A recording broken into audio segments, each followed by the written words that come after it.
আসসালামু আলাইকুম এভরিওয়ান, আশা করি সকলে ভালো আছেন। আলহামদুলিল্লাহ আমি অনেক ভালো আছি। তো আজকে চলে আসলাম ভুট্টা ক্ষেতের মাঝে।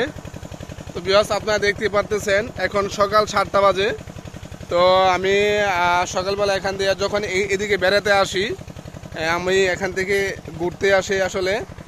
তো এই দেখেন আমি যেখানে আছি এর আশেপাশে শুধু যে যে ফসল আর ফসল, বিশেষ করে যে ভুট্টা ক্ষেত। আর এই যে দেখেন সাথে আমার আছে এই যে বেগুন। কিন্তু আমি এখন এখান থেকে বের হবো কেমনে এটা বুঝতেছি না, কারণ আমি রাস্তা চিনি না। আর বিশেষ করে আমি যে কই দিক দিয়ে ঢুকে পড়লাম সেটাও বুঝতেছি না। তো যাই হোক, তো এখন যার জন্য একদম ভুট্টা ক্ষেতের মাঝখান দিয়ে চলতেছি। এখান দিয়ে কিছু ভুট্টা গাছ কম আছে, যার জন্য এখান দিয়ে চলতেছি। কিন্তু ভুট্টা গাছগুলো কিন্তু একটু ধার ধার। তো এগুলো আসলে জানি কিমন একটু যে ধার ধার লাগে, শরীরে একটু অন্যরকম আসে। তো বিয়াস, এই যে দেখেন এই যে বেগুন ক্ষেত, মোটামুটি বেগুন এখন শেষ পর্যায়ে। মনে হয় এই ক্ষেত এটা তুলে ফেলবে, কারণ বেগুন তুলে মনে হয় অন্য কিছু করবে। তো যাই হোক বিয়াস, আমি এই যে ভুট্টা ক্ষেতের ভিতর থেকে বেরিয়ে পড়লাম। তো আসলে বিয়াস, যে গ্রামের পরিবেশগুলো আমার কাছে খুবই খুবই চমৎকার লাগে, খুবই ভালো লাগে। কারণ আমি যদি পারতাম গ্রামে সবসময় থাকার জন্য আমি তাই করতাম। দেখেন এই যে ভুট্টাগুলো বিশাল বড় হয়েছে, চমৎকার দেখেন।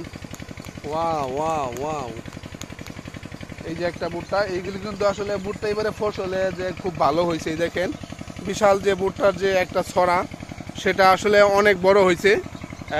দেখেন অনেক মোটা মোটা হয়েছে, দেখছেন খুবই চমৎকার। কিন্তু তো আসলে ভুট্টা ছড়া হয়, সেই ছড়াগুলো যদি ভালো মানের না হয়, সেই ছড়াগুলো যদি ছোট ছোট হয়, তাহলে কিন্তু আসলে ফলনে কম হয়। আর যখন এরকম মোটা মোটা হয়, দেখেন এই যে এক একটা ছড়া কিন্তু বিশাল মোটা। তো যখন এরকম মোটা মোটা হয়, তখন কিন্তু আসলে যারা ভুট্টা চাষ করে ওই কৃষকেরও ভালো লাগে, কারণ ওরা আসলে কষ্ট করে কিছু ভালো ফলন পাওয়ার জন্য। তখন কিন্তু এটা আসলে ভাল লাগে। আর বিশেষ করে আমার কাছে ভাল লাগে এই সমস্ত ফলন যখন বেশি মানের হয়, তখন দেখতে আমার কাছে ভালো লাগে।